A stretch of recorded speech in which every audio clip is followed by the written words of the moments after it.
Alright, so in this video, I will decipher whether raising government spending in a hypothetical economy is the proper thing to do in order to raise the current GDP to potential GDP. To give some context, the hypothetical economy consists of no taxes and imports.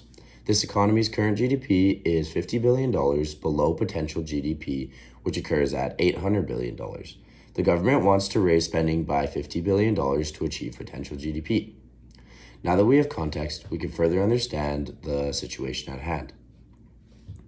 To start off, we must understand the multiplier effect and how it affects aggregate demand. The multiplier effect is a series of induced increases in consumption and spending that results from an initial increase in autonomous expenditures. Autonomous expenditures being the initial increase in government purchases resulting from decisions made by the government itself. The multiplier effect will continue through a number of periods, with the additional consumption spending in each period being half of the income increase from the previous period.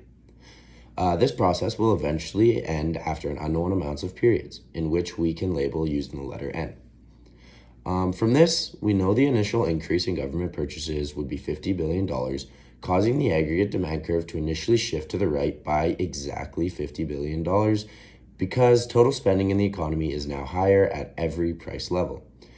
This initial increase in government purchases increases incomes and household disposable income, causing consumption spending to increase.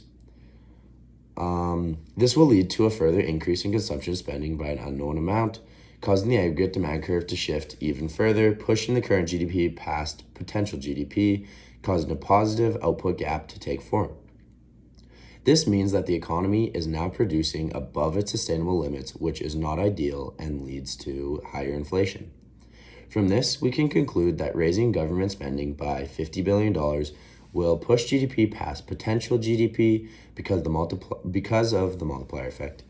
I believe that the only way to counteract this is to increase government spending by an amount less than $50 billion, which is the gap between current GDP and potential GDP. This will allow for sufficient breathing room for the multiplier effect to take place, ensuring that GDP does not surpass potential GDP. Thank you for watching.